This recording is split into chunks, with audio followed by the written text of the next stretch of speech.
Hello बच्चों। हमारा प्रश्न दिया हुआ है हाइड्रोजन एवं हेलोजन का इलेक्ट्रॉनिक विन्यास किस संदर्भ में समान है। चार ऑप्शन है कि हाइड्रोजन हेलोजन बाह्यतम कक्षा में एक इलेक्ट्रॉन होते हैं, हेलोजन और हाइड्रोजन में अक्रिय गैस के विन्यास से एक इलेक्ट्रॉन कम होता है, तीसरा है हाइड्रोजन और हेलोजन धनात्मक आयन बनाने के लिए एक इलेक्ट्रॉन खो सकते हैं, और चौथा है हाइड्रोजन एवं हेलोजन अक्रिय गैस का विन्यास दर्शाते हैं। चलिए समझते हैं इस प्रश्न को। तो अगर इस प्रश्न की मुख्य अवधारणा की बात समझा जाए तो हमें पहले समझना होगा कि हाइड्रोजन और हेलोजन क्या है और उसमें क्या समानताएं हैं।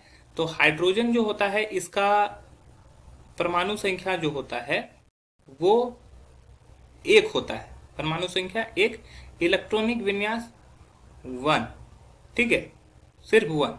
और अगर इसका उप इलेक्ट्रॉनिक विन्यास लिखें तो 1s1, ठीक है। और अब हेलोजन के बारे में बात करें तो हेलोजन जो पीरियोडिक टेबल में होता है, हाइड्रोजन जो होता है वो वर्ग एक में पाया जाता है, ठीक है। और पीरियोडिक टेबल का पहला सदस्य है। हेलोजन जो होता है वर्ग 17 में पाया जाता है, इसको एक्स से डिनोट किया जाता है। इसमें फ्लोरीन, क्लोरीन, ब्रोमीन और आयोडीन जैसे तत्व रहते हैं।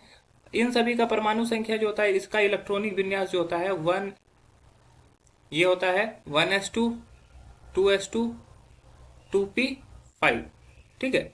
ये इस तरह से होता है। तो इस तरह से इसको बोल सकते हैं NS2NP5, ठीक है। अब यहाँ पर हम लोग को अलग अलग लाइन में हम लोग को अलग अलग चीजें समझनी है। फर्स्ट लाइन दिया हुआ है हाइड्रोजन एवं हेलोजन की बाह्यतम कक्षा में एक इलेक्ट्रॉन होते हैं। तो अगर मान लो हेलोजन का एक एग्जांपल लेते हैं फ्लोरीन, ठीक है। फ्लोरीन का अगर परमाणु संख्या लिखे तो 9, और इलेक्ट्रॉनिक विन्यास लिखे तो 2, 7, ठीक है। क्योंकि पहले कक्षा में s ऑर्बिटल है तो उसमें 2, और दूसरे कक्षा में s और p दोनों है तो उसमें 7 इलेक्ट्रॉन होंगे। लेकिन हाइड्रोजन के पहला कक्षा में क्या होता है कि एक इलेक्ट्रॉन, ठीक है। तो बाह्यतम कक्षा इसका यही है, इसके बाह्यतम कक्षा में एक इलेक्ट्रॉन, इसके बाह्यतम कक्षा में कितने इलेक्ट्रॉन होते हैं, 7 इलेक्ट्रॉन होते हैं। तो ये स्टेटमेंट गलत है। दूसरा है बी स्टेटमेंट देखें तो हाइड्रोजन और हेलोजन में अक्रिय गैस के विन्यास के लिए एक इलेक्ट्रॉन कम होते हैं। अगर मान लो हाइड्रोजन में एक इलेक्ट्रॉन और जोड़ेंगे तो यहाँ पर ये हीलियम का अक्रिय गैस प्राप्त कर लेगा, हीलियम जिसका इलेक्ट्रॉनिक विन्यास 2 होता है, या 1s2 बोल सकते हो। और इसमें अगर एक इलेक्ट्रॉन जोड़ेंगे तो ये नियोन का अक्रिय गैस का एक, क्योंकि एक इलेक्ट्रॉन जैसे ही जोड़ेंगे ये 2 और 8 हो जाएगा, और बाह्यतम कक्षा में 8 इलेक्ट्रॉन जैसे ही होता है वो अक्रिय गैस का इलेक्ट्रॉनिक विन्यास पा लेता है। तो ये दूसरा स्टेटमेंट जो सही है कि दोनों में अगर एक एक इलेक्ट्रॉन कम होता है अक्रिय गैस से, ये स्टेटमेंट बिल्कुल सही है, ठीक है। क्योंकि हाइड्रोजन में अगर एक इलेक्ट्रॉन जोड़ेंगे तो वो हीलियम जो कि अक्रिय गैस है, अगर इसमें से कोई एक ले लें जैसे फ्लोरीन ले लें तो वो नियोन का एक इलेक्ट्रॉन जोड़ेंगे तो ये नियोन का अक्रिय गैस बना लेगा।